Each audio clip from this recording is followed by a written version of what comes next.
What's going on, stackers? Welcome back to the channel. Today we have a bunch of clips with some great alpha. Let's get into it.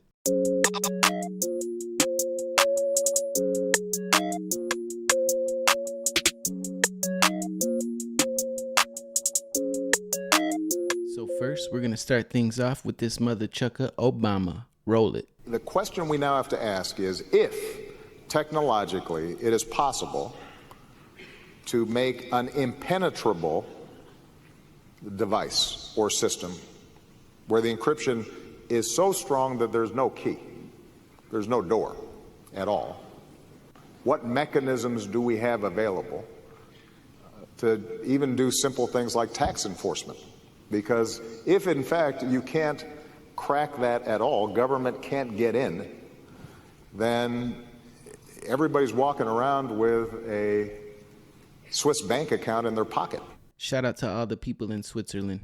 Next up, we got some alpha from Crypto Hulk, real world assets on the XRP ledger. Here he is, everybody. David Schwartz from XRP Labs. We got Ripple CTO will broaden. This is very important.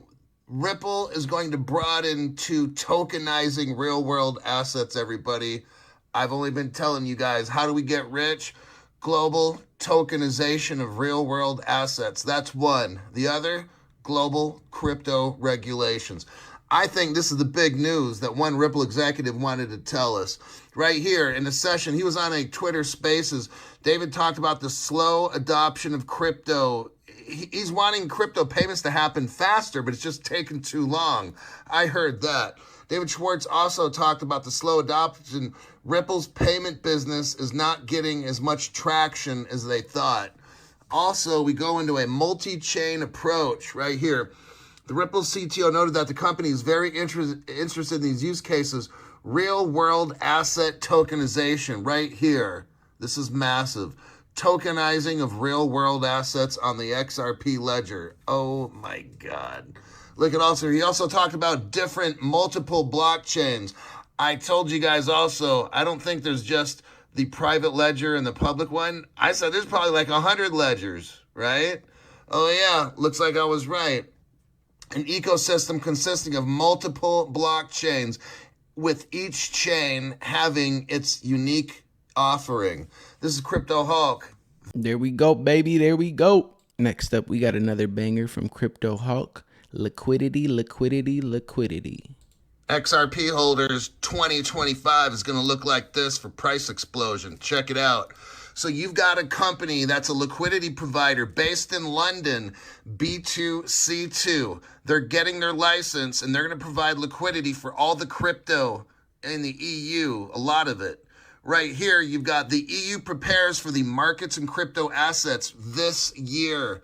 That's the crypto law in the United European Union. You have 27 nations right there. They're going to be joining all of this.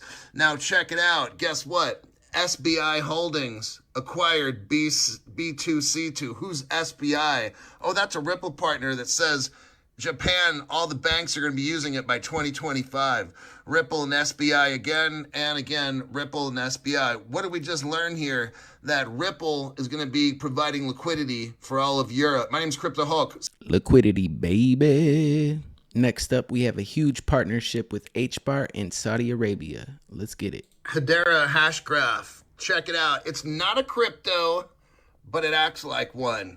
From what I'm told, it cannot be hacked by a quantum computer. Oh, hello. But check this out. Hbar is working with the Saudis for the next 5 years. The Saudi Arabian government is hiring Hbar Hashcraft to bring that country into Web3, artificial intelligence, and etc. If you haven't gotten Hbar, that's one that's on the list, okay? The 3 X's, and if you want to get the extra ones, Hbar is in there. Right now, it looks like it's about 7 cents.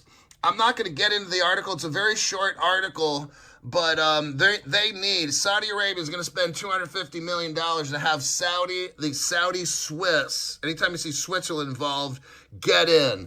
My name's Crypto Hulk. What up, H-Barbarians? Next up, we have a clip from Jack the Rippler, and this is for all the XRP haters saying, nah, it ain't decentralized, it ain't decentralized. XRP Ledger is decentralized because no organization or individual has any legal right or ability to control it. Every participant enforces every single rule, and the system is governed by all of its participants. Ain't that the truth? And lastly, we're going to let Brad Garlinghouse, CEO of Ripple, take it home for us. Let's go, Brad. The macro environment around custody digital assets is expected to be close to $10 trillion by the year 2030. And inevitably, people are going to need a place to store those assets, and safe, secure, and they're going to need to be able to transfer them as well, having good on and off ramps, even a tokenization engine, some of the work Ripple is doing around central bank digital currencies or CBDCs. So we think there's a lot of pieces that come together, and we already had, and I remember when you and I first spoke, I remember being on a call with one of the largest top 10 banks in the world, and a bank Ripple was already working with, and they were asking us about, could we help them with their custody? This is prior to the Medico acquisition, and we weren't in a position to do that. And so when we think about that synergy, the ability to say to that existing Ripple customer, hey, here's a best in class, going head to head, time and time again, and winning on the custody level, to be able to bring that product to them, I think is a great opportunity for the two companies together. So, and there we go. Ripple and Medico, the dream team.